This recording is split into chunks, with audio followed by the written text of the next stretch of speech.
What's going on, everybody? Welcome back to Tuck Rule Takes. They are us. We are them. Mike Sullivan here with my Patriots partner, as always, Liam McDade. Liam, what's up? How's it going? Oh, so much better now that I'm home to a warm house. I was just in my work where we have no power. There's been a sweeping storm that's gone through and basically fucked everything up on the South Shore of Massachusetts. My house was spared from most of the problems. We did lose power yesterday, which was a slight issue that me and Mike had to hurdle over. But Yeah, that was now I fun. am sitting in my warm, humble abode, living. There we go. There you go. That is one thing as well. I do want to address it. Let me just get right out in front of this. I know this episode is late. Liam knows this episode is late. We get it, but sometimes life comes at you fast. Won't happen that much. Don't worry. We'll still be getting it out earlier in the week. But I think this episode is not too bad because I think more so than a review of the game, this is going to be more of a preview of the next game. Because let's just get right into it. Patriots demolished the Jets. Fucked up. Straight up demolished them. We said that the game was going to be a blowout. I don't think that anybody thought that it was going to be 54-13. 54-13. Liam is still drinking. Not so much. He's still partying. Yeah, 54-13. Great game. Pats got out to a hot start, 14 points in the first quarter. After that's been kind of a big thing for them. They haven't been able to score that much in the first quarter. I understand that it was against the Jets, but this was the game that was needed. I think you need to demolish the teams you're supposed to. You need to show the Jets that they're always going to be the little brothers of the division. No matter who they get to coach them, no matter what quarterback they have, whether it's Mike White, does not matter. Zach Wilson, 54-13 is amazing. Mac Jones, 24 of 36, 307 yards, 2 touchdowns. Liam, before we go any further, I need to ask the question. How do you feel about Mac Jones? Was this your virtuoso type performance that you've been longing for? You've been yearning for? I need to ask you, Liam, what did you think of Mac Jones?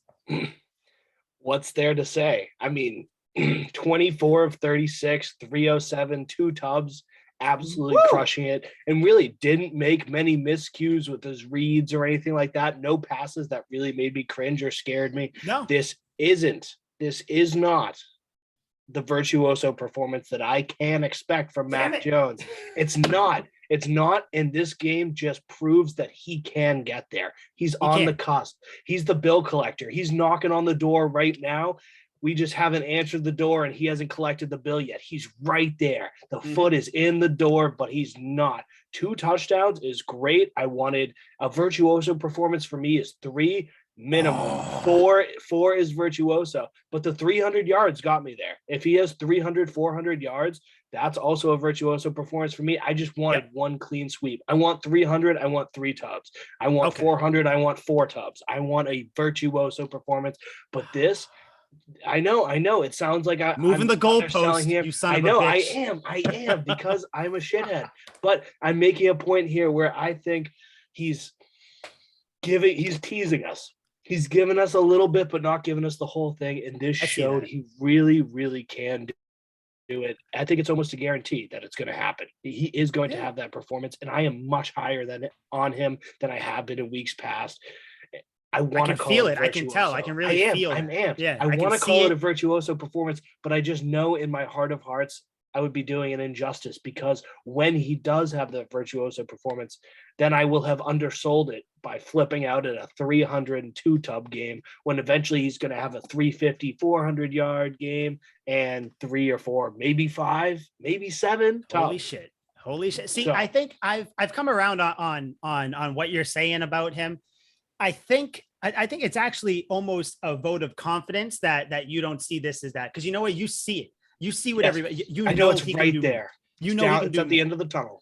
Yeah. I mean, and this is against the Jets too. I hear people saying that, which is a valid argument. I get it. It is but anytime you put up 50 points, that's still one of those things where it's like, hey, they 100%. Were supposed to beat them, but they mollywopped them. They eviscerated them. You know what I mean? So, yeah, Mac Jones, that was the one question I wanted to ask you because I didn't, I it took knew it was everything coming. I had. I knew it was coming. Everything I had not to ask you earlier in the week. I've been waiting all week. I'm like, I know he's going to grill me. I know he thinks this is gonna virtuoso. I know he wants that virtuoso from me, but I just couldn't do it because this was more or less a team win. He played fantastic, but the team overall crushed it. JJ Taylor on 9 carries gets 2 tubs. Like, oh my God, Brandon Bolden was able to score on a receiving Brandon Bolden all of a sudden is James White 2.0. Ridiculous. It's so funny. Or like 1.5 because no one's ever going to be better. No. Yeah, let's not get crazy. But it's such classic Patriots where it's like next man up. And Brandon Bolden, like Sweet Feet's out for the year, so Brandon Bolden comes in. He's like, all right, like I'll catch 6 passes a game. He had 6 for 79 in a tub. He's like, yeah, whatever. That's he's insane. Like, if that's what, because he's a power back in my mind. And Bill's like, I'm going to need you to catch 6 passes today. He's like, all right, whatever. Like, all right, let's do it. Sign me up. Yeah, I have to. Yeah. No, I agree. I think to kind of not back because I'm not gonna necessarily back your Mac Jones opinion. I know. We're not completely on the same page here. Since it was 307, I feel like if this was a lot of yards, if this was a 350 game, yes, 350 would have me more convinced. Even if it was 350 with 2 touchdowns, I think that still would have, I think that would be more because even when this happened, I knew I was going to ask you, but in the back of my head, I was like, I can understand if this isn't the stereotypical virtuoso game you were talking about. I think if he put 350 plus 2 touchdowns, maybe if he threw another one in there, that's hands down. No matter one more touchdown or another 100 yards, then then it'd be hard pressed for me not to say it. Yeah. No, I get that. Speaking of the 54 points, we're going to talk a very, very little bit about the game. I know you got some things. I just want to touch on something. What do you think of the Jets players bitching about Patch running up the score? It's a division game. You play to win. There are a lot of situations where I don't like sportsmanship stuff like that. Like I was watching the Lakers Thunder game last night, completely different sport. I get it. But the Thunder were up like 14 with a couple seconds left and they run down and dunk the ball when no one else is playing. And that's a sign of disrespect. Like the Lakers had stopped playing. You're clearly going to win the game. Just give up and wait out the last 12 seconds. Yes. And I think that's disrespectful. In this, hell, in the third quarter, if you're down 4 touchdowns and they still have another quarter to play, you can risk getting your players hurt by not trying to score. If they aren't trying their hardest and the other team is, then I don't like that either. That can lead to injury. That can lead to some bad things. So Belichick has said that before.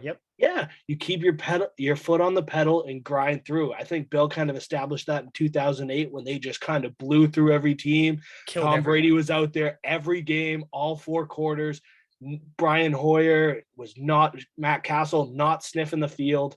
Tom Brady was playing all 4 quarters. I believe that in this too. Bill plays a full 4 quarters regardless. It's your job to stop them. So fucking stop them. If you have a problem with them dropping 54 points, do something about it. So that's the thing. I mean, you said stop them. I just had to double check because I wanted to make sure that I had it right.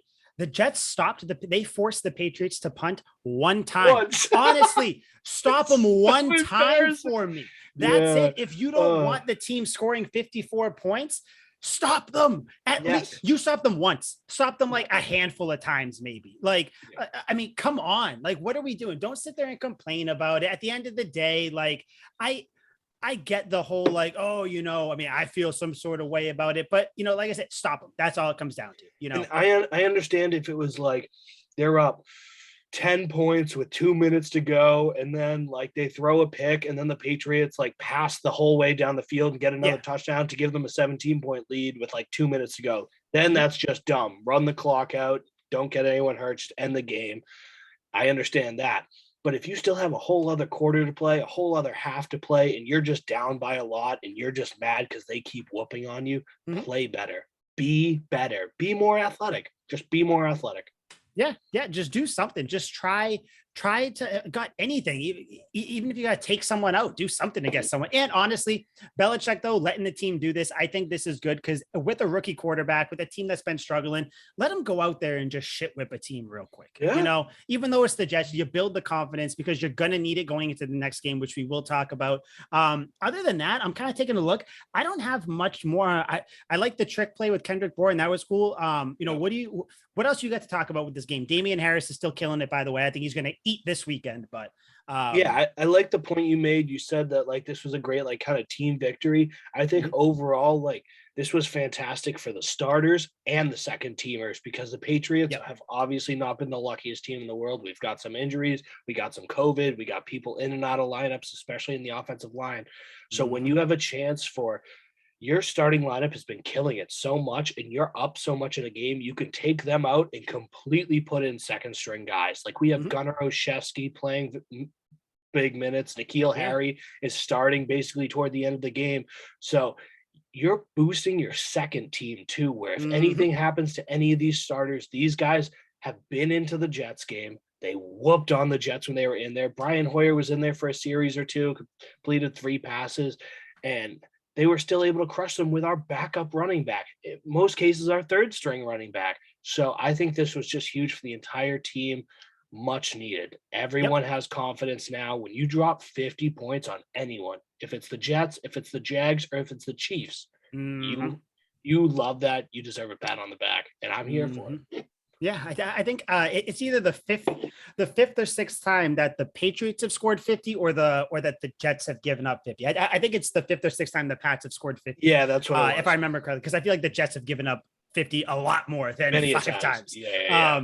But yeah, you know, I mean, 50. I have nothing. Just all good vibes from the first run of the game. That was like 10 yards. I was like that. I was kind of pissed because I have to stream the game, so I'm saying that the stream kept cutting out. I'm like, oh my god! But it ended up not being a big deal because the game honestly wasn't entertaining if you weren't a Pats fan. Yeah, I mean, I got nothing. You know, like I say, anything else you want to touch on about this game? Yeah, I saw a little sound bite afterwards, and it was Bill Belichick, and they just basically spliced together his reaction from all like whatever 7 touchdowns that they had all the game or however many touchdowns they had. Comedy gold, just pure hilarity. Every touchdown, blind face, just staring out into the field. The only thing he said in this entire thing, they go through all the touchdowns, doesn't say a word.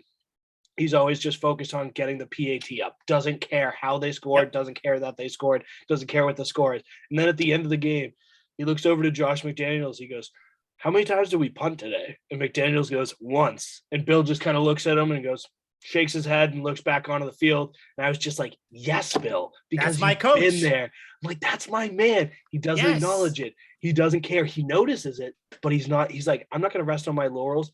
This team still has a lot of work to do. But the fact that we punted once, he's like, I just wanted to make sure. He's like, I thought we punted once. Thanks, Stan. I just wanted to make sure. Just checking in. You can tell, by the way, that I'm going to let you keep going, but you can tell that he likes this team, how he talks about them. You can tell that. And then also just to kind of touch on that, because I saw that same video about an hour and a half before I left to work.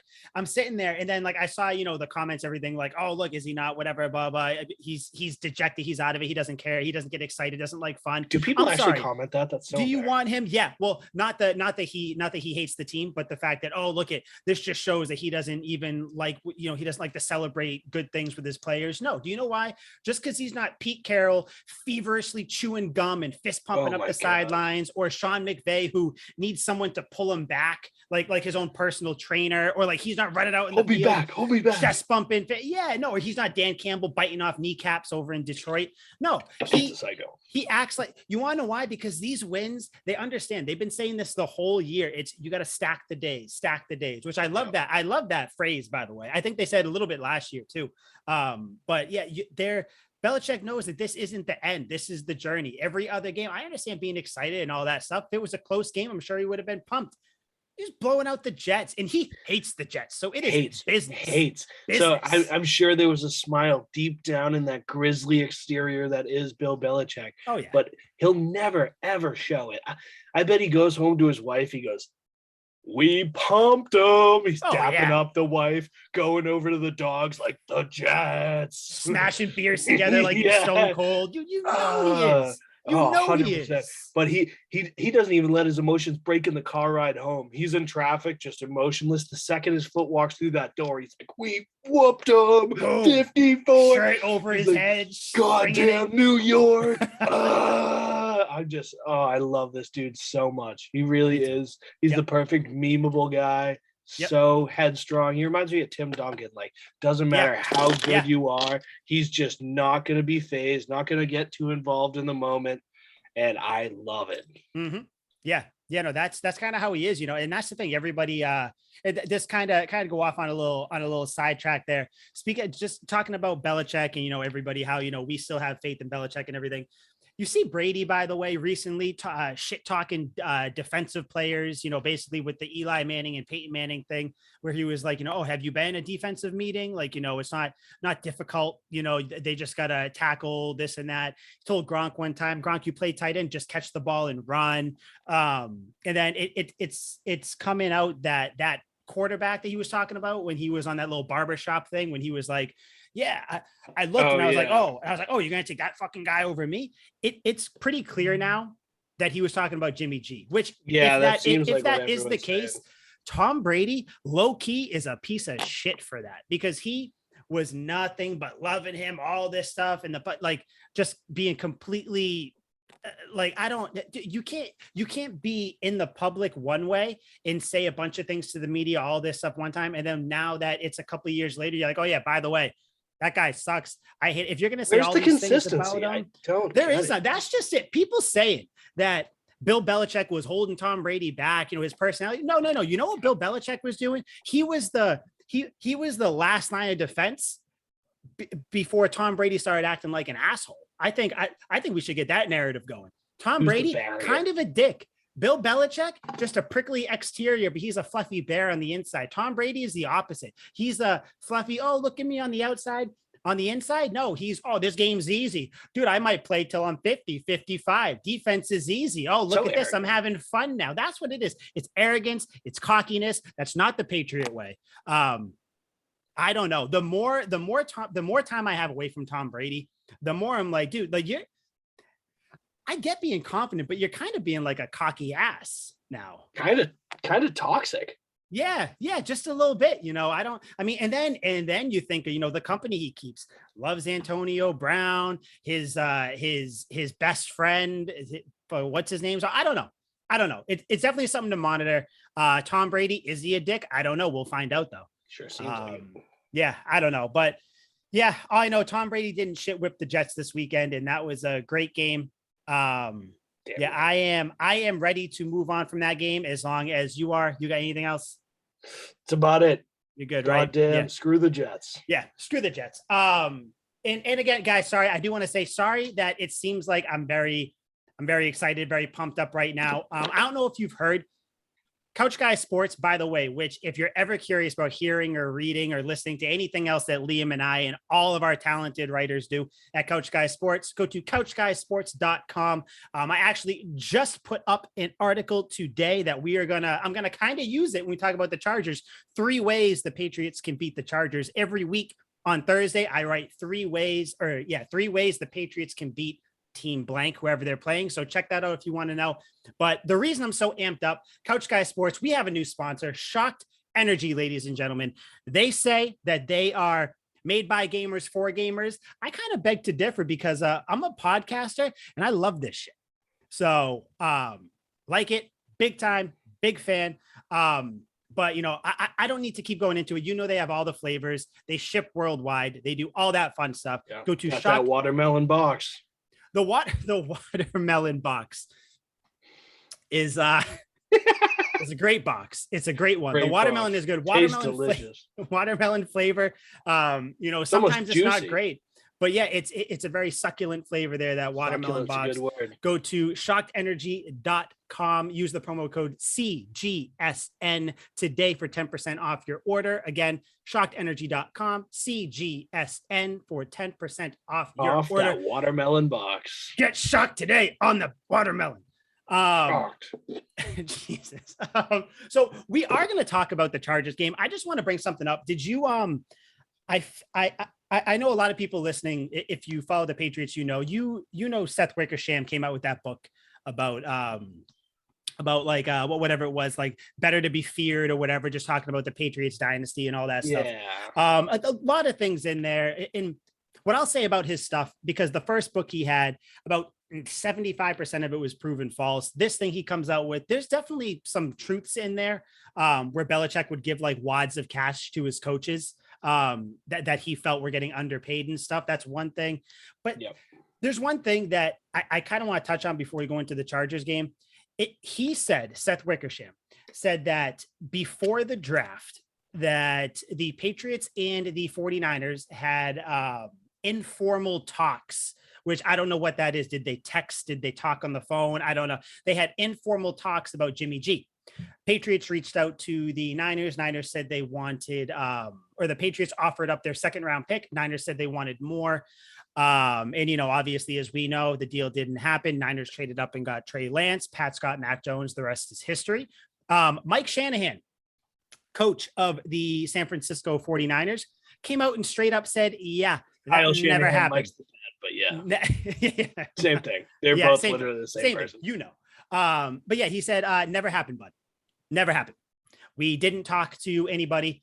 The Patriots never offered a second round pick. So Seth Wickersham probably would have taken it if they did. You would think, especially since it was the day before the draft or a couple days before, or the day and the of Patriots the draft. gave Jimmy G up for nothing. Basically gave them to him for much less than he was actually. That I think to me was Belichick saying, you know what, Jimmy, I like you. I'm going to send you to a good situation. Kind of like he did with Gilmore, where it was like, hey, obviously this isn't working. We're going to trade you. Where do you want to go? But what a nice guy. With the Seth Wickersham, he came out and he was like, I never once reported that there were legitimate trade things. It was all informal, all that stuff. Dude, what are you even defending? No one said that it was like this printed, written type of a conversation. All Mr. Shanahan said was, yeah, that never ever happened. So it did. I don't understand the metaphor. I'm going to use a metaphor actually from Matt Chatham, former Patriots linebacker. He tweeted this out today. He said, hey, I just called my favorite pizza joint to let them know what I was willing to pay for a pizza. And then they shared the price of the pizza for me, but we both realized that it wasn't an offer for that pizza because it's too much. And because of that, the call was informal. What? That doesn't even make sense. So he's basically making fun of it. He's like, okay, so it's all informal. Like what? Yeah. So is it only formal if the deal gets done? That's just it. And like, if you're going to sit there and potentially offer up a second round pick, you don't think that Bill Belichick's going to be involved in that? You don't think that he's going to be the one calling, which Shanahan said he never talked to Bill Belichick about it. So like, oh yeah, and Wickersham himself said that it was just a high level Patriots person who reached out. So it's just one of those things where maybe they did talk, maybe they didn't, but it definitely wasn't the time frame that Mr. Wickersham was saying.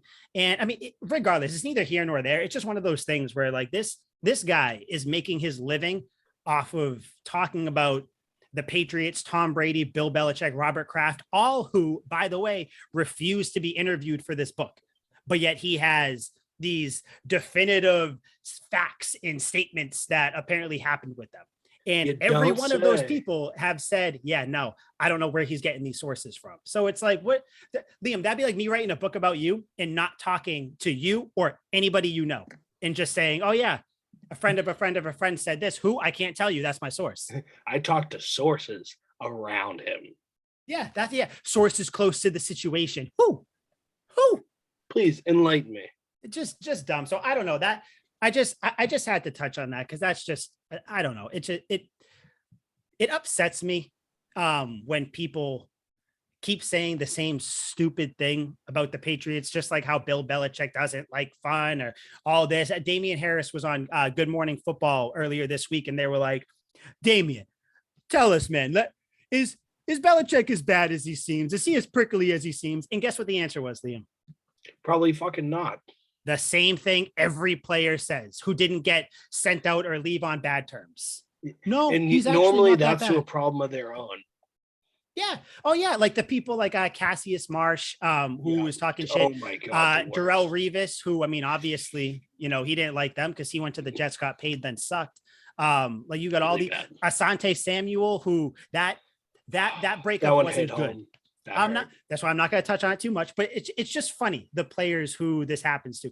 Martellus Bennett, that breakup wasn't even as good. And Martellus Bennett has nothing bad to say. Yeah, I always wondered with that because he's open about the people he hates. Did you see he called Jimmy G a bitch? Yes, so bad. I mean, like that was ridiculous. He was like, he was faking it. I'm like, oh man. I felt bad because like I was one of the people who wanted Jimmy G this offseason. If that was going to be the route they were going to go, I don't know. Like I still think that's just it. I feel like a lot of Patriots like him. He's a handsome devil. I think that his play in San Francisco wouldn't be how he played here. No, completely different.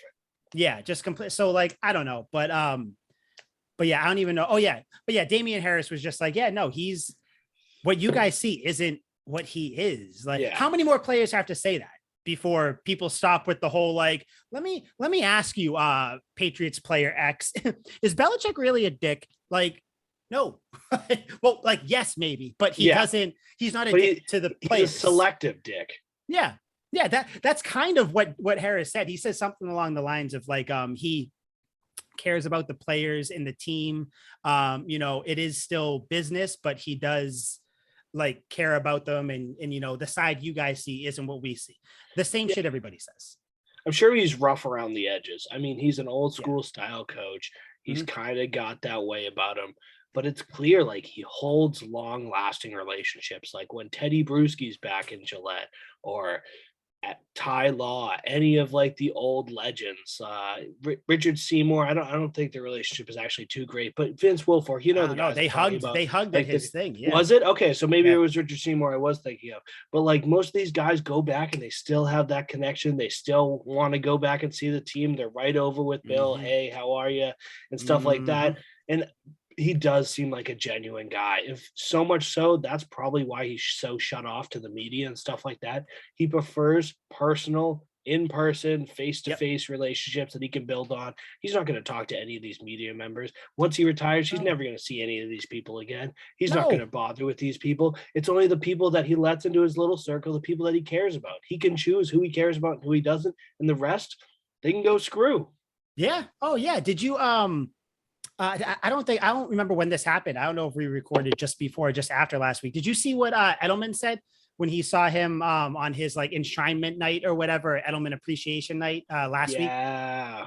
That's just it. So people like Edelman, his like how he tells his purpose. He's like, yeah, I went up to him and I was like, hey, Bill, how's it going? Because I guess Edelman did an impression of Belichick. And, Edelman was like, I think he said something like, yeah, I was like, I was seeing my principal. Like, I didn't know if he was going to be mad or not. And he said something, and I guess Belichick was like, yeah, that was good. And then I guess Belichick was like, what are you doing now? Edelman was like, oh, I'm doing inside the NFL, all that stuff. And then Belichick was like, you're not gonna, go easy on us, right? You gotta, give us hell when you talk about us. Like basically saying like, dude, like, please light us give up. us shit. Yes. Yeah. It's one of those things where like, that he's not stupid. He also you could tell with the stupid little smirks he does. Like he's not. It's all deliberate. He loves the fact that he sits up in the Death Star and everyone just every once in a while looks up at that and goes, yep. A damn Bill's up there just like staring at it. Bitch. Like, I don't know what he's doing.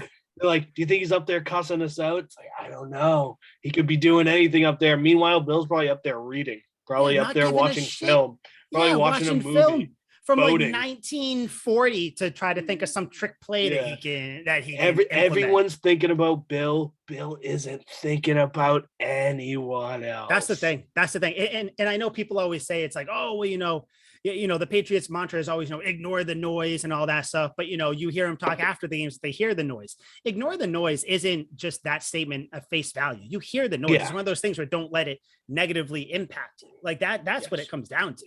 Yeah. Bill hears everything, but he's probably sitting up there like I genuinely think he does not care.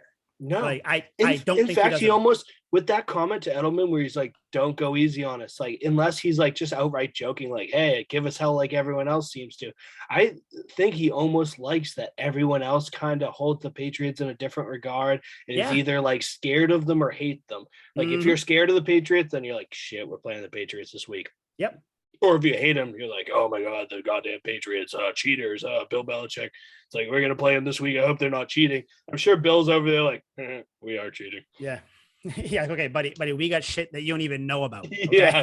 It's like my drones in space are watching your practice. Let me tell you, probably, I forget. There was one thing, Probably. I forget when it was. I guess people were saying that the Patriots, whenever you play in Foxborough, the away team always got warmer Gatorade than the other team. Yes. Which, by the way, I think that would be to the Patriots' detriment, because I read somewhere that like room temperature water like actually replenishes you or whatever more. So if anything, Belichick's helping you. He's like, hey, dude, like do something to beat us. So, but yeah, takes, that was a wild one. It takes more work for the To body break it down to, or something. Yeah, to change the temperature from cold water to warm. If you just drink it straight up, it flows right through the bloodstream.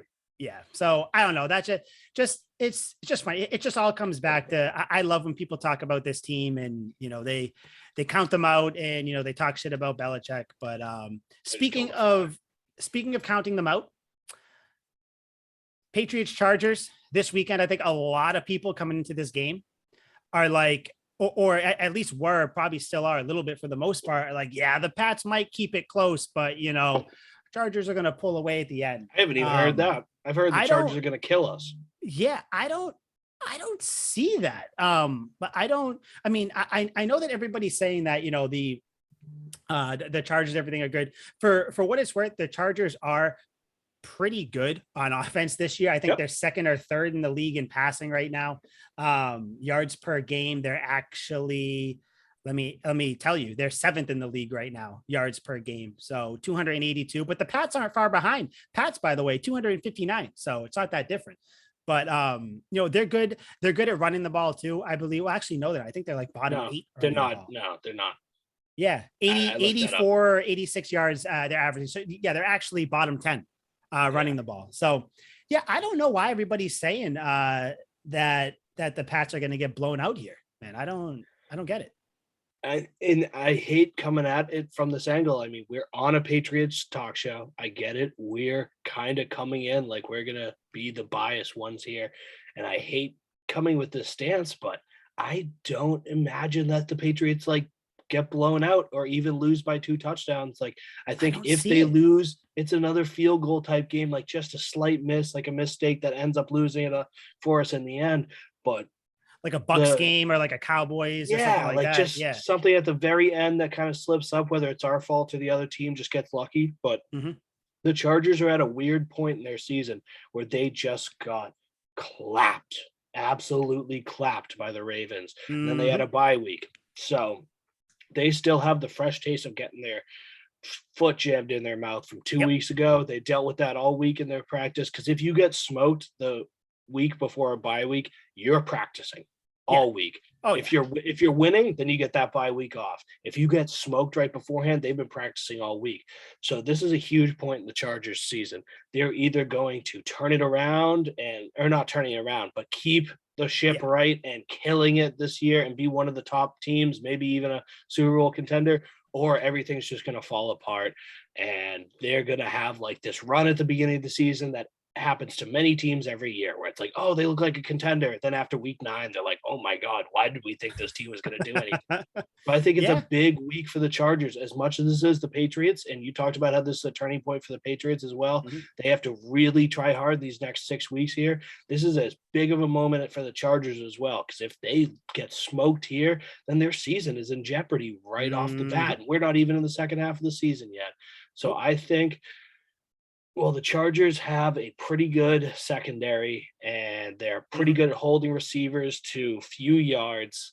The Patriots defense or offense is just so well-rounded. We spread the ball around. The tight ends get involved. The running backs are involved. Hell, Brandon Bolden almost had a 100-yard game last week as a running back, receiving, I mean. Insane. So we can hurt you so many different ways. I can't imagine this Chargers defense is a huge factor, and Bill's going to make them run the ball. If you're averaging 88 yards, we're giving you every running lane in the book. We want Austin Eckler going for 200 and beating us. We're not going to let Justin Herbert pass. He's banged up though. Eckler's still coming off. Is he hurt? Is he playing?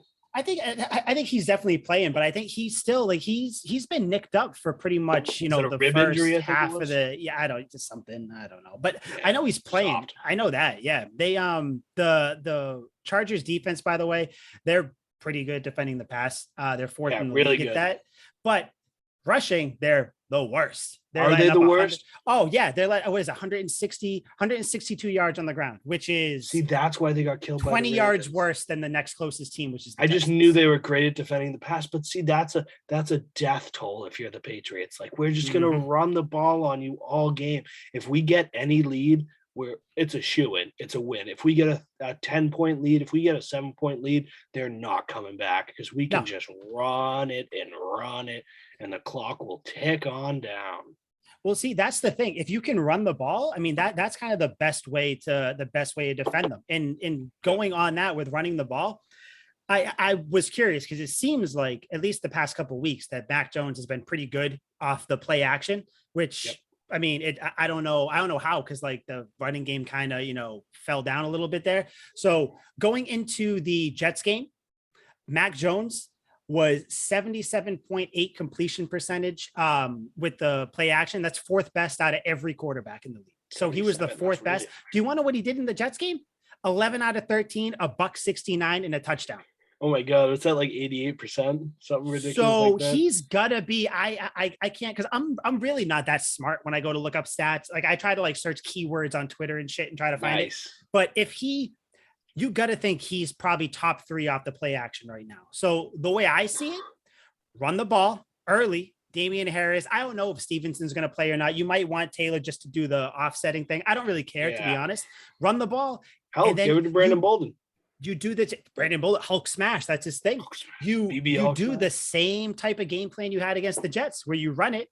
The running opens up the passing lane. Because if you just try to drop back and just straight up throw on the Chargers, it's not going to be the easiest thing. I mean, I still think that they can do it with like the quick things. McDaniels might be able to dial stuff up, but the easiest way, dude, you got to run the ball, and then play action it, because that's when you start to get the linebackers looking in.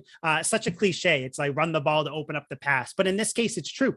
Run the ball, and I think you open up the pass. I think Mac has a good game if that's what you do. And even in like the short intermediate passing game, like no matter how good of a secondary you are, if the other team's just throwing like 5-10 yard routes, it gives the defense more opportunity to make plays, but it's a lot harder. The margin for error is so small when the quarterback's throwing a 5-yard slant. Oh yeah. And I mean, I think we all know that, Mac Jones is really good at throwing little 5 to 8 yard things. And he's broadening his range, and I'm admitting it. Like he's throwing it deep more and more and more each week, and I'm loving it. He's getting better too at doing it too. His completion percentage has gone up, I think, since week like 3 or 4 or something. I forget what I was reading, but it's gone. In the first couple weeks, he didn't even look that way, and now he is. But he started out passing short and has been consistently passing short. So that's his strength. That's his bread and butter. That's his home. Yeah, I think that's his home. That's where he feels safe. I think, I don't know. The thing with Mac Jones, it's like, I feel like each week there's another, or at least kind of to start the season, each week there was another, not criticism, but like a worry where it was like, okay, he's throwing like too short. He is holding onto the ball too long. Right now, by the way, I think right now he's 8th in the league at getting the ball out quicker. So he fixed that issue. I think you said it. You were one of the more vocal ones I heard, who was saying that, he is putting the ball in harm's way more often than not. Right now, I don't know if it changed after last week, which I don't think it did. Actually, I might have looked at it this week. Time kind of is like all melting together. His bad throw percentage, he's top 5 in the league right now for the lowest bad throw percentage. So he's fixed that issue. He's starting to throw it a little bit deeper. I think it's cool because we're starting to see him literally progress from week to week to week. He's not doing the little dipsy-do play that we saw him do. I think his first drop back of his career when he did the little spin and threw it backwards. That was dumb. Yeah. But he's getting the ball out much quicker. He looks comfortable in the pocket. He's starting to throw it a little deeper still, and he's starting to get better throwing it deeper too, which I think is the most important thing, because you can throw it deep all you want, but if you can't hit anybody, I mean, what are we even doing here?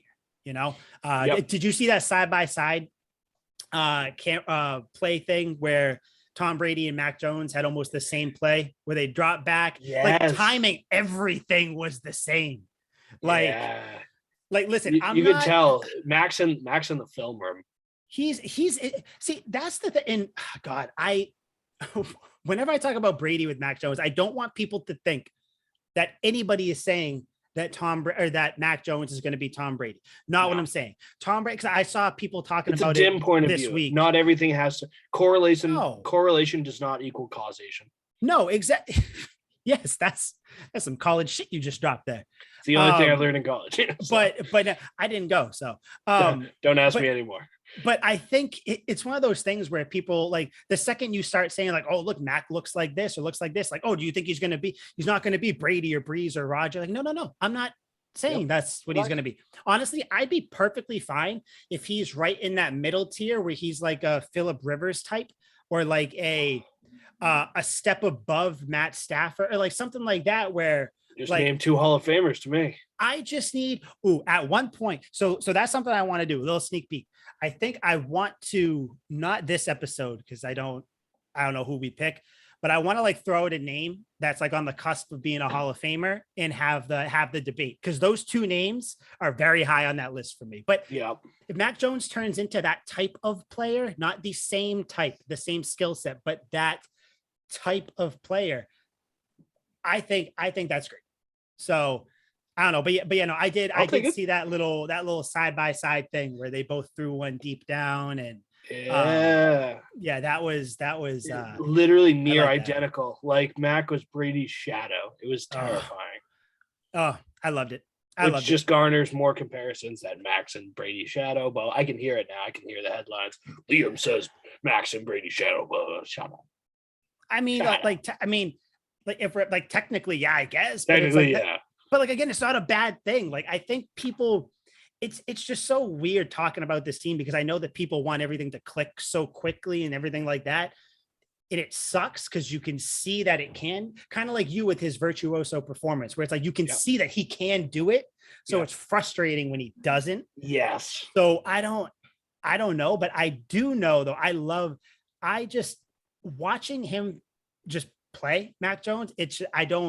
I'm not really worried that he's going to make that many dumb mistakes anymore. I'm sure he will, because he's a rookie, but like, I don't know. I think people say, I mean, I don't even think you can compare him to the rookies anymore, because he's lapped the field. You pretty much have to compare him to just every other quarterback. He's lapped the field. He really has. He's not close to any other rookie. No. And I don't care. I don't want to hear because I saw this too. I don't want to hear the whole like, oh, he went into, he fell into, the best situation and all that, because the same people that say that are the same people that were saying Belichick overspent in the offseason. The people he got wasn't worth it. There's no weapons, blah, blah, blah. So it's like, you can't have it both ways. You can't say that, Aguilar isn't good. Kendrick Bourne is an average receiver at best. Sure. But then people say, oh, he had the tight ends. Okay, the tight ends really didn't produce that much until a couple weeks ago. So like, you can't. Even then, Hunter Henry's still only getting like 2 catches a game now. I know. He was he's got 5. Like 4 straight touchdowns, but dude, like I know, and the touchdowns are great.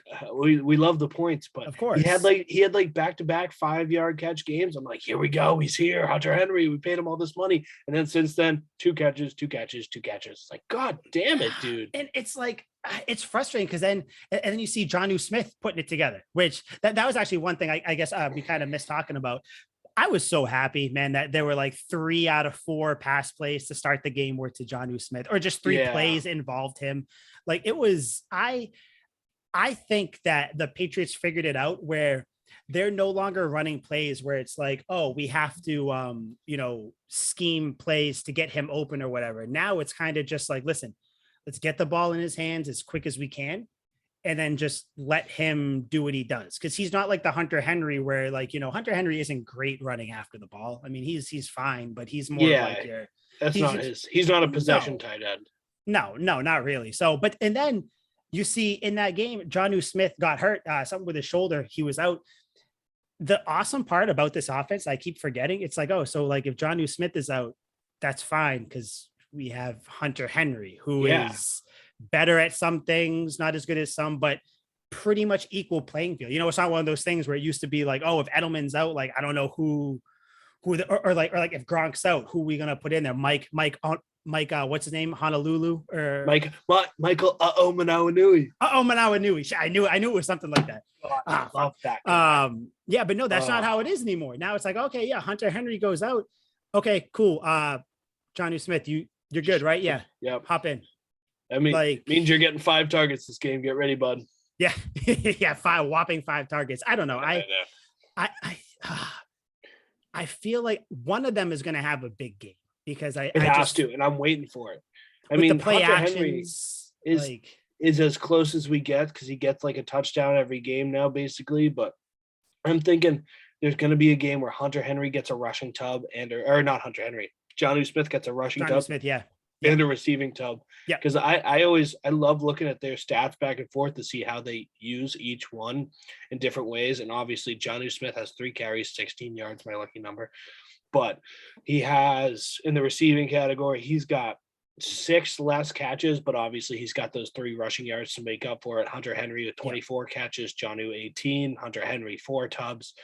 Jonnu 1. So it's just like, and there's about a 80-yard difference between the two of them in Hunter Henry's favor, but neither one of them are eclipsing 300 yards in the season so far. Most prolific tight ends have more than 300 right now. Yeah. So it's just, which is weird because there's not a high standard for tight ends in the league anymore. Like there's George Kittle there, who hasn't been that great actually. There's Darren Waller. I think he's still on the IR now. Yeah. Is he? I swear he was playing last game. No, I have him in fantasy. He's been out for like 3 weeks, 2 weeks. Oh, really? Oh, okay. Well, that makes sense. But still, even before that, he wasn't unspectacular. lighting it up. Yeah. Yeah. Darren Waller's still pretty good. Mark Andrews just came into his own, and Travis Kelce's sick every week. But other than that, it's really just not a lot of tight ends. Yeah. TJ Hawkinson. But like, so we are hoping to get some dynamic tight ends, and it just hasn't played out for us so far. But if they can have 1 or 2 big games each, they're right back on the map as some of the best tight ends in the league if they can get there. I don't know if it's opportunity or what, but I don't know. I feel like it's kind of the same thing I always think of, like I always come back to with any Patriots offense I think about. I think Belichick said it last week or the week before. He's like, I just never understood, throwing a certain amount of balls to a receiver or to anybody. Yeah. It's kind of one of those things. He's not trying to pad stats. He doesn't care about personal. Yeah. It's not like the Steelers when they would throw, Antonio Brown 20 passes a game or throw Juju 15. It's one of those things where I think it literally is, okay, who's this play scheming to get open or who is open? I think we're in it to win. Yeah, we're going to win this play. We're going to win this drive. We're going to win this game. Yeah, exactly. Yeah, win the play, win the drive, get this. That's kind of how they stack the plays, stack the days. Yep. That's kind of how it is. But I think stack the plays, stack the days. That's fucking good. I like that. Should be our But I gotta text Bill and let him know. Yeah. But it's funny because you have like Jonnu Smith or Bourne or Aguilar, they all kind of echo the same sentiment where it's like, I'm not really here to, get stats or things like that, which is no one signs with New England to rush for 2,000 yards or catch, 28 touchdowns, even though Randy Moss did. But yeah, that was an anomaly, but still, I mean, and I think that's the thing where that's where Belichick really shines is he brings the right types of players in here for the most part. He's definitely had misses. I mean, for sure. But for the most part, he brings in the right guys because he could easily bring in, I don't know, some other tight end who's like, he's not going to want to split. I mean, Bill Belichick went out and signed the 2 top available tight ends. The second one first and then the first one second. Exactly. Yeah. Which was, because I remember when they signed Smith, I was like, oh, okay. Like, I want, I like Henry a little better, but like Jonnu Smith, I watched like a 15-minute highlight thing, and I was like, I knew I'm him good. From before. He's a touchdown machine. And then they signed Henry, and I was like, oh my god! I don't understand what they're doing between. Yeah, I was like, I don't know. Like, I think I like sign and trade one, but Bill, you sly bitch. he did it. And then that just opened up. Then he started signing everybody. But Yep. the reason you don't see that is because normally like the two top guys at the position don't want to go to the same place because they don't want to deal with splitting the time or splitting the catches or anything like that. And I think the fact that these guys are here and they're happy and everything like that, it's like, you know what? I genuinely don't think that anybody on this offense cares who gets the ball. Because if we're being honest, you know who's getting the ball the most? Jacoby Myers. Who, Seriously. by the freaking way, we got to get this guy a touchdown. It is so bad. Like, I actively feel sorry for him. It's to the point where you watch it. It was like a 2 or 3 plays back to back where they showed his dad in the stands and his dad is like smirking, filming him. And I'm just like, get the touchdown for the dad. Yeah. Like Well, they tried. When they called it back, I was so mad. God, they called it back. And then they did the one where it looked like he was coming. It looked like a slant route or something. He looked like he was about to be open and they held him. And I was like, it's just not meant to be. It's so ridiculous. There's a curse. He has 2 passing touchdowns. Like, what? Doesn't make any sense. It actually does. Like, I think he has doubled like the most yards and receptions by anybody who hasn't caught a touchdown before. I think like the record is like 500 and change for both of those. He's at like over that. It's insane. It's absurd. Insane. He must have like got off the subway and kicked like a homeless person who put a curse on him or something like that. He must have broken mirrors as a kid. Yeah. Well, yeah. As he's walking by, the homeless guy's like throwing dirt at him, like, you will never get a touchdown. He's like, screw you, old man. Honestly, that has to be the explanation because there's no other. It has to be some witchcraft, some spellbindery. There's no physical, plausible reason that Jacoby Myers, who far and away leads this team in targets and receptions, he's looked to on every play, has not gotten in the end zone once. We dropped 54 points on the Jets. They didn't think to give one of those tubs to Jacoby Myers. It is honestly obscene. It's unseemly. Yeah, I almost think less of Bill for not actively trying to get him a tub. I know at this point, it's almost like just. Is it a running joke with the Patriots? Do you think they're like, Jacoby, you think you're scoring this week? Honestly, I feel like it kind of, I don't know. I feel like it kind of has to be at this point, you know, because I think they know, because it almost seemed like when they get in the red zone, you see Mac Jones like looking to Jacoby Myers, and it's like, and everyone else on the team is like, I'm gonna get open. This guy's not scoring. Oh, it's stupid. Okay, I have it. So beforehand, the NFL record with most receiving or most receptions without a touchdown, it was 61. Do you want to know how many catches Jacoby Myers has without a touchdown? 126. I was gonna guess 218, but wow. For yards, embarrassing. Same guy, Bob Adams. The infamous Bob Adams, I guess. Poor Bob Adams. Doesn't even sound like a football player. No. And you know, no disrespect to him if he would. I don't know who Bob Adams is. It just sounds like he should be working in a law office. Yeah. I don't know. Yeah, something, you know, Bob and Company. I don't know. Yeah, Bob and Firm.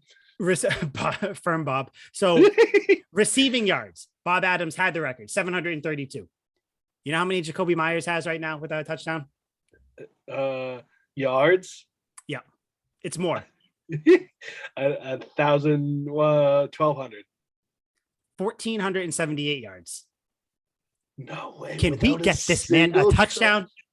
We should start a GoFundMe. It get is Jacoby insane. In the end zone. It has to be like, they have to joke about it in practice, where it's like he'll catch one in practice and like someone's gonna be like, oh yeah, you catch him in practice, can't do it in the game, huh?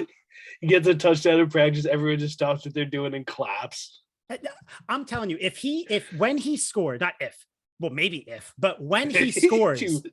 Foxborough, I hope his first time is in Foxborough. The crowd is going to go bananas. I hope they actively look away from him in the red zone against the Chargers. I don't want him to score his first touchdown in LA. Of course. No. I don't even know. When do they come back home? I don't know. Whenever.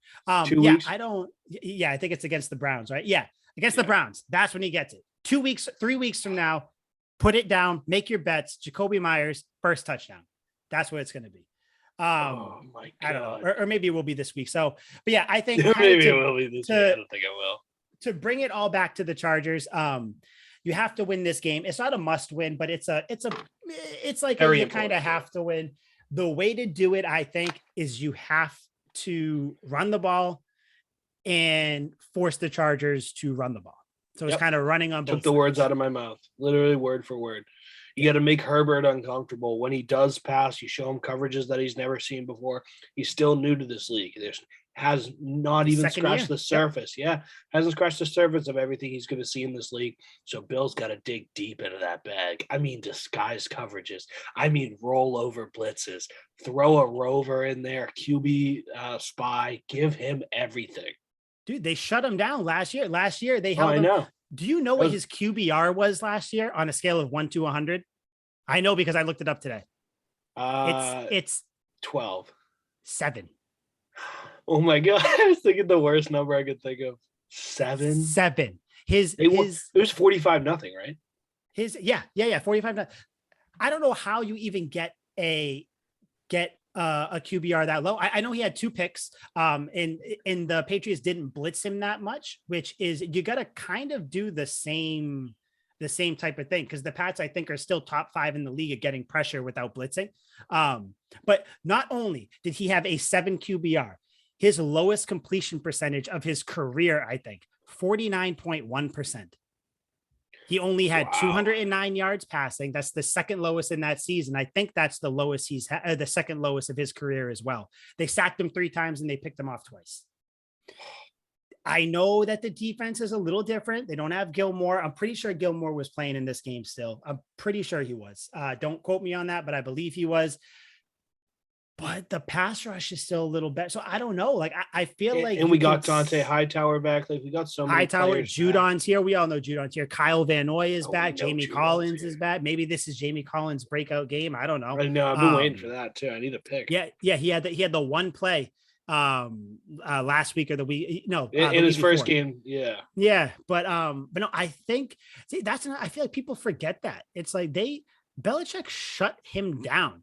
Cam Newton, by the way, in that 45-0 game, 69 yards. That's it. Nice. But 69 yards. Nice.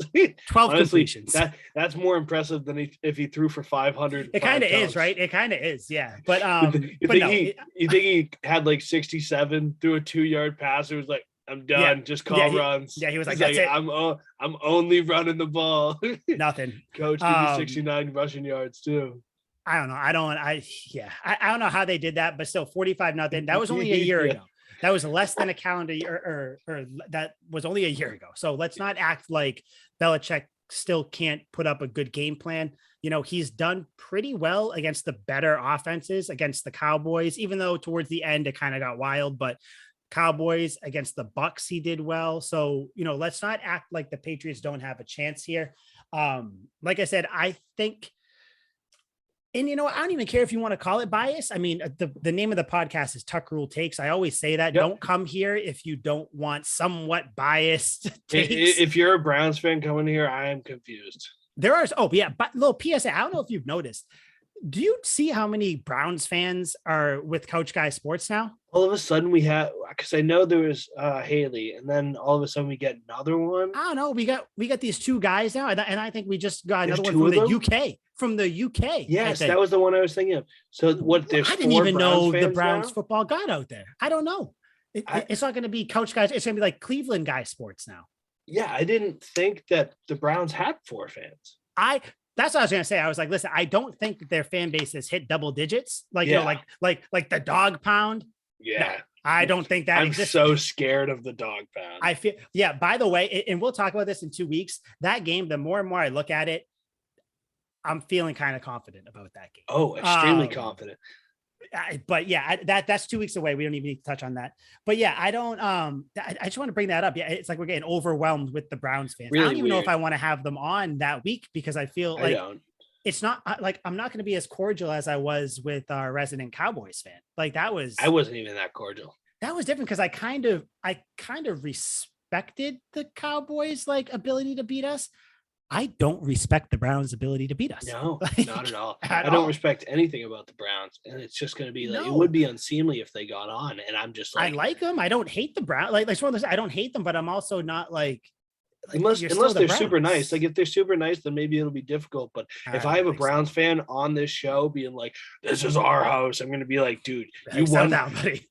You won one game out of 35 possible games in 2 years. Like that's everyone's How many house. quarterbacks have Shut you had in the last like 10 years? Yeah, it's like come on. 32. Like, yeah. let's calm down. Yeah, Okay. you're I like think deep like breath, it's buddy. just a This quarterback. isn't your house. This is everyone's house. Yeah, This is- Cleveland is where quarterbacks go to die.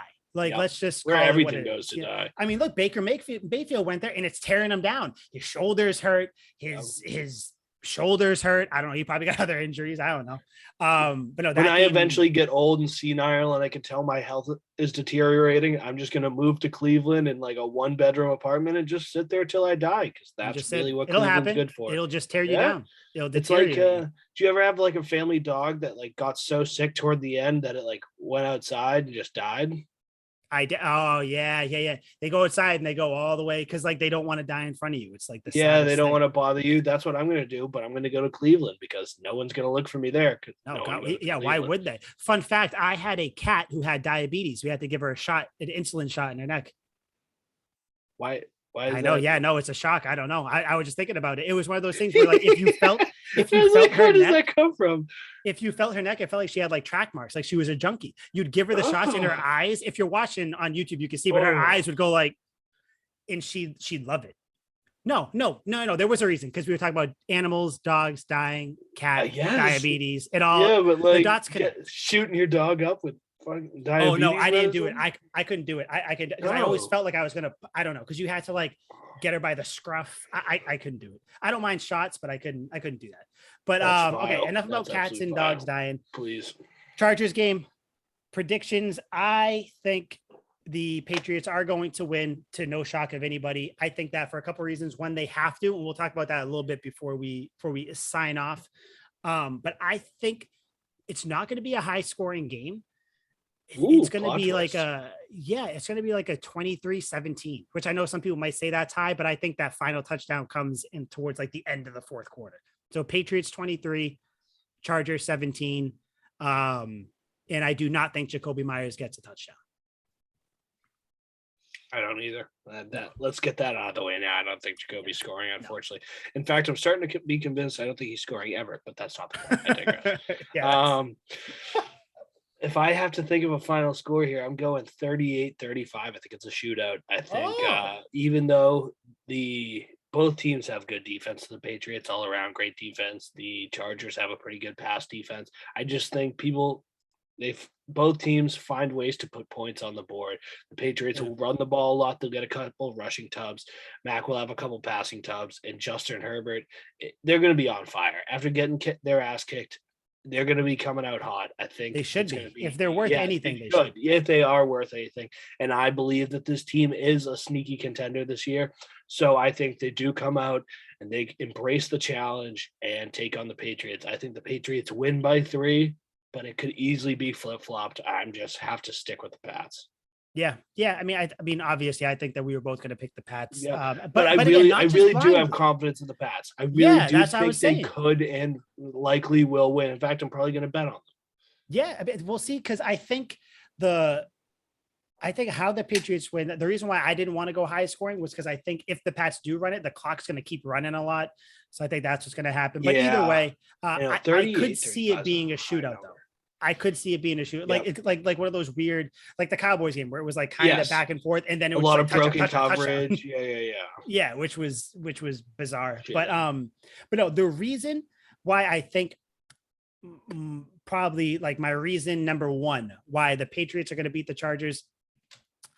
The Patriots need this game. Let's just call it what it is. The next 6 games, I know you kind of said something about it earlier. They have the Chargers, Panthers, Browns, Falcons, Titans, and Bills. So the first 4 games, all very winnable games. I think this is probably your toughest one because I don't think that Sam Darnold and the Panthers out of the first 4, not the Titans and the Bills. Those are your 2 toughest. I think the reason why I think you need to win this game is because I don't think you're beating both the Titans and the Bills. No. In fact, it's one or the other or neither. I think you're losing to the Bills because when you play the Bills, you're playing them in Buffalo. Yeah. So I think they're going to be ready to go. You play the Titans at home, though. So I think maybe, I don't know. And that's also maybe Jacoby scores in that game. 4 or 5 weeks away. Maybe that's his 2-touchdown game. But, we don't know what you get 6 touchdowns in one game. We're like, oh my God. As he just makes up for it all. That'd be, but yeah, so that's why I think they have to beat the Chargers because one, the Chargers also right now are the 6th seed in the AFC. Yes. Browns are the 7th seed. The Steelers are the 8th seed, but that's just because they had a bye. So they're 3-3. Yeah, Patriots are 3-4. They're in the 9th seed. So if the Pats can beat the Chargers this week, the Browns and the Steelers play each other, and they're the 7 and the 8 seed.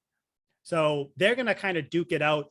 Ideally, you want the Browns to lose because if that happens, I don't know how they'll do the seeding, but I think the Pats might jump to the 7th seed there. I think.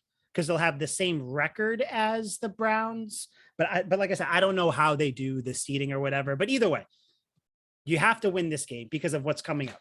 You play the Panthers. I know the Panthers have a good defense. It's probably going to be Stephon Gilmore's first game back because I don't think he's going to. He hasn't been activated off the PUP list yet. No, so I think that's going to be his first one. Yeah, I think like when I don't know why they haven't activated him yet, which is the alarming part. So, the Panthers, though, Sam Darnold seems to be coming back down to earth. I'm not saying he's as horrible as he was with the Jets, but I don't see Sam Darnold beating a Bill Belichick defense. That's what it is. I could see the Panthers. Says he's going to get smoked. Yeah. I mean, ghosts. He's going to see ghosts. Then you have the Browns. Everybody knows how we feel about the Browns. I know that game might be a little tough at first, but it's at home. I think you beat them. Then you play the Falcons. Atlanta, the Falcons are broken since you beat them in the Super Bowl. City. A broken team. The Patriots own the Falcons now. And that's indoors. That's a primetime game too, November 18th, 8:20. Yeah. So I think that's going to be a game where I think you see some big, I think that's probably Mac's best game. Kudos to Robert Kraft too, being the first owner, owning 2 teams, the Falcons and the Patriots. I know, it's crazy. God, this man, he just diversifies his portfolio. That's what happens. You start hanging out with Meek Mill, and all of a sudden you start getting all these things. I wonder if Meek Mill told him that, like, yo, buy the Falcons. Probably, and he's like, okay, yeah, I guess I'll do it. How are their massage parlors? Are they good? But after that game, so hopefully if you win these 4 games, all very winnable games in my eyes. I do think the Chargers one is the most difficult one because they're the best overall team. You win these games, then you go against the Titans and the Bills. I don't know what these teams are going to look like when you get there, but the Titans have Derrick Henry and the Bills are really good. So you might drop both those games. Ideally, you want to split. I mean, you want to win both. Best case is a split. Ideally, you want to win both. Best case is a split. We'll likely lose both. Probably. I think you might be able to beat the Titans because I think if you can the Titans can't run the ball every play. I mean, I guess they could, but they're not going to. So you just have to slow them down enough so where you can get ahead and then just keep up with them and then just always stay ahead. Or, keep a lead so that they constantly have to build back into the game because Derrick Henry can't rush them back into a game. They need the time. They need to pass. Yep. So that's what I'm saying. Maybe if you get up and then you turn the ball, you pick off Tannehill or something, go up 2 scores. I don't know. The Bills, though, dude, the only chance you have beating the Bills are actually, it's funny. You play the Bills, the Colts, then the Bills. So you play the Bills twice in 3 weeks. Oh, Jesus. That might be the only time you can beat the Bills. The day after Christmas. I don't know. We'll see there. But that's why bringing it all back to the Chargers game. That's why this game is so important. That's why I think the Patriots need this game more than the Chargers. And if you have a focused Belichick, a focused game plan, a focused, whole organization, Patriots can beat anybody. I think. Bill's going all old man in the mountains, just sitting in his cave on his computer, like looking Yoda. At all film possible. Yep. Yeah. Multiple monitors. Oh, it's like in that Batman scene, like the Dark Knight, where they got all the monitors everywhere, and then like Mac Jones walks pay up. Attention to all those monitors. I don't know, but Bill Belichick's behind it. And he's like, "You like what you see? Look at them all." It's gonna be something weird like that. But yeah, so that's why I think this game, Very, very important, crucial, critical, any other word you want to say other than must win, because you can still get to the playoffs and do what you want to do if you lose this game, but you just make it so much easier on yourself if you win. Like, and not just that, you also kind of send a message to the league where it's like, hey, I think the Chargers are what I say they were the sixth seed, the sixth seed. Yeah. So if you can beat them, knock them down to 4-3, you're 4-4. I mean, like, that shows the league, like, hey, you thought very highly of the Chargers. You probably don't think so highly of them anymore. Yeah. Think about the team that put them there. Yeah. Because then you start looking and then you're like, hey, they fumble away, a field goal away from, I think I told you that they're a fumble and a field goal away from being 5-2. Yes. Just a few unlucky bounces of the ball.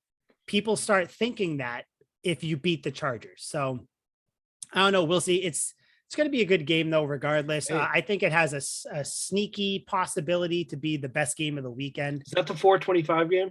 425. Yep. 405, 425, whatever the hell. Whatever, same thing. The 4:00 slate, the second slate of games. Yeah. So late. I don't know. It's going to be good. I think if the Patriots win, the next episode of Tuck Rule Takes is going to go off the rails. If I were to use one word to describe it, boisterous, chaotic. Yes. I don't know. Google synonyms for those words. Any synonyms any of those terms for excited. Any of those terms, excited. Yeah. Yep. Loud. Yeah. Loud, obnoxious. I don't know, man. I don't really have anything else. I'm just excited. I think the team is finally putting it together at the right time. They are one of the only teams in the league, the Patriots, that seem to be getting better each week, steadily or improving, fixing holes, things like that. I don't know, man. I'm happy. The offensive line, Trent Brown, I think can come back next week or the week after. I thought it was a Browns game. Is that what it is? Because he was on the IR, which means he's gone for 3 weeks. So I think next week is his last week that he's on. Oh no, then it probably would be next week. Then would it be next week? Yeah, I don't know. Either way, he might not play though, because if don't rush him back. I mean, God, they clearly haven't rushed him back. He's been gone since the second quarter of the first game. Yeah. But yeah, I think if the offensive line stands up, I don't think that the not afraid of the Chargers pass rush. Their secondary is the only thing. The Chargers should be afraid of our pass rush, and they are going to give us multiple chances. I know Bill's going to try and force them to run the ball, but they're going to try and lean into what they do best, which is passing. Please, Mike, tell me, how does our boy Judon do next week? Because they're going to give him opportunities. They're going to, and they're only going to rush for. Does he have a sack? I don't think he had a sack last game. He didn't have a sack last game, no. I think he breaks that. I think this is going to be one of the games where he shows why you signed him. Even if he doesn't have a sack, I think he just comes up big. Multiple hits, multiple pressures. Yeah, multiple things, like the first game against the Dolphins when he had that crippling hit that led to a pick. He didn't get a sack in that game, but he had that hit that everyone knew that he caused that. Mm-hmm. Yeah, and he smushed Tua. Oh my God. He took him to the smush room, Jersey Shore throwback, and locked the door. There's a reason Tua's not playing good right now. He's still clueless. He forgets where he is coming home from the grocery store. Doesn't even know. He closes his eyes and sees those red sleeves coming out. He's like, wakes up in cold sweats in the middle of the night. Not again, man. Shoot on.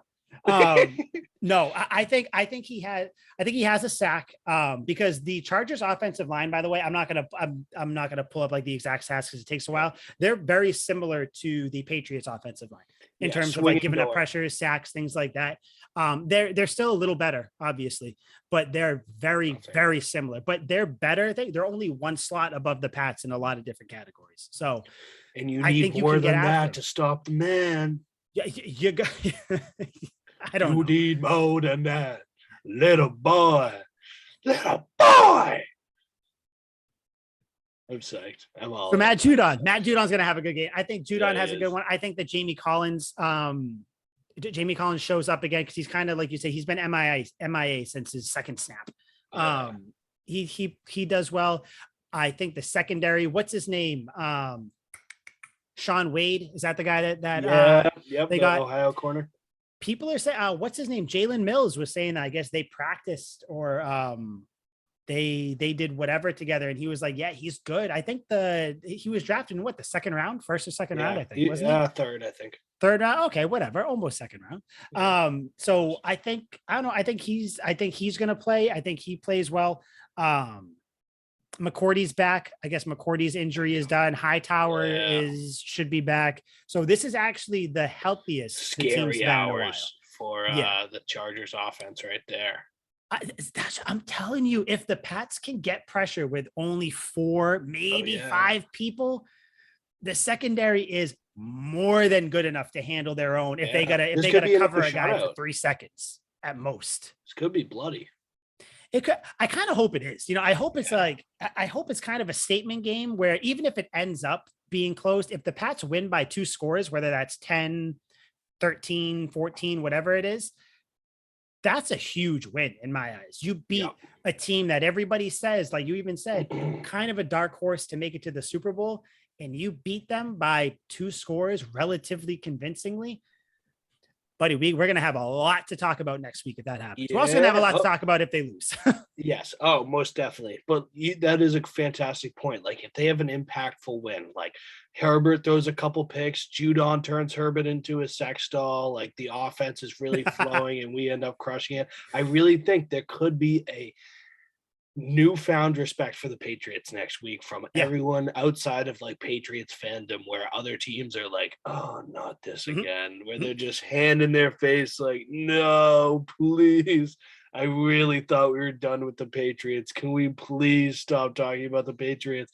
And then boom, they're right back on the map. Yep. Boom. Newfound respect. Another one bites the dust. Another contender goes down in a hail of gunfire. Because I'm telling you, man, if they beat the Chargers, they're feeling good. They win the next 4 games going into the Titans game. After these 6 games, the Patriots schedule, just really quick before we get out, not difficult. You get the Colts. Yeah, I'm sorry. I'm not sold on them anymore. You get the Bills again. That's your toughest game. Then you get the Jags and the Dolphins to end the season. So such a win.